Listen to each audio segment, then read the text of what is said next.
October 3rd, 2013. Guys, we're looking at three objects inside this new ground-based image from ISON. Now, you saw the video yesterday where they're talking about having that forward jet or frontal jetting of the comet, and you see the square blue pixel there in the bottom left, and then the green tail of the forward jetting. It's just now getting close enough from ground images that we can see these. And I'm going to go through the different exposures and brightness and color temperatures and look at different things about this comet. And I'm going to show you that our models are not correct. The ones that are tracking as far as the JPL and the ISON 3D, they are not correct. The one on the in-wheel solar wind prediction chart may be, but I can show you that by the end. Now, this object that will remain hot, it looks like a square pixel until you pull it up close, and it's not. The blue part around it is the illumination of that one square pixel, but the object inside of it seems to be more triangle. Again, this is the one that's between the forward jetting and the main body of the coma cloud. But inside that cloud, guys, it does not look like ISON now is in one piece. Not sure if it's ever been, but I'm going to show you one of the later Hubble images also that's not ground-based. Again, this is ground-based, and I've got all the background turned down, all the stars, everything down to 0, and this is what remains. Here's your front section.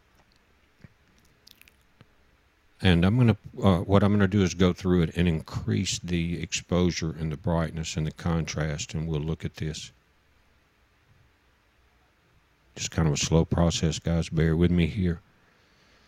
But I think is in the center there, the main object is what we've been tracking as ISON, and I've seen in another object, another image, there seem to be two large main bodies inside of ISON, and that's what it appears to be. But there's other objects in front of that and behind it.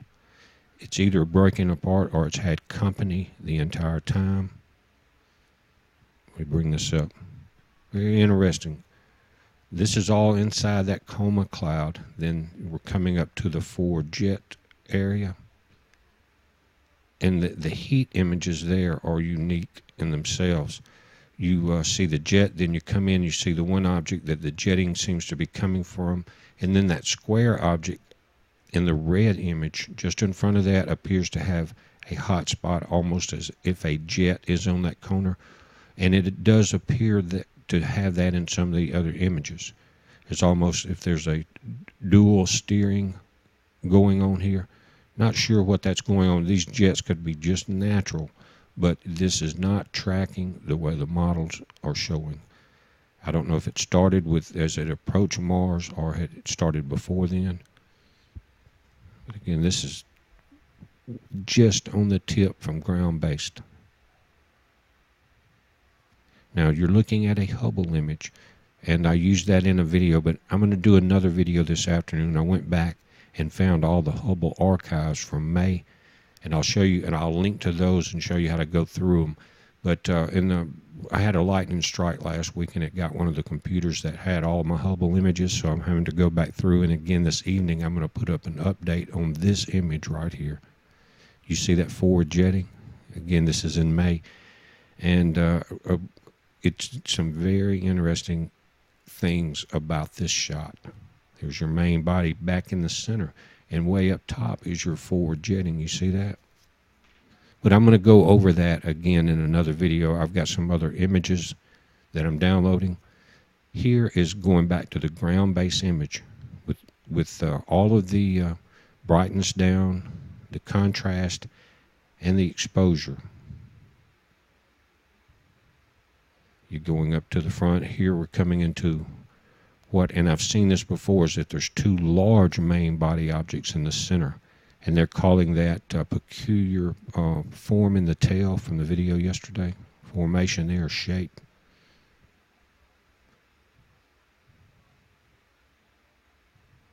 And when I get the other images from Hubble, I'm going to show you some real hot spots inside that cloud that are definitely separate images, guys. I'll get that up just as soon as I can. Again, there's your main body, your forward jetting on this image. Now here we have side-by-side comparisons of, on the left, the stellarium of the location of ISON this morning. This was at 3:57 a.m. before sunrise, and you see the constellation 2946. That's the models, JPL, everybody's got them like that. But the actual location has changed.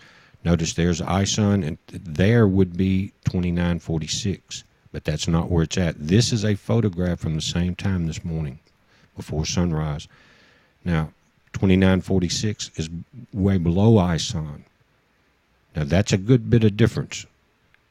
And there's been reports that ISON has changed direction, and with that forward jetting, it almost seems impossible for it not to. I've even heard reports of the electrical reactions with Mars, but I don't have any way to validate that. But guys, I'm gonna get the other Hubble images and go through those. But this is going to be one of the main ones, and I'm going to go through it, and the other ones, and I'm going to show you how to go to the software and use their sliders. But it's a heads up. Be safe.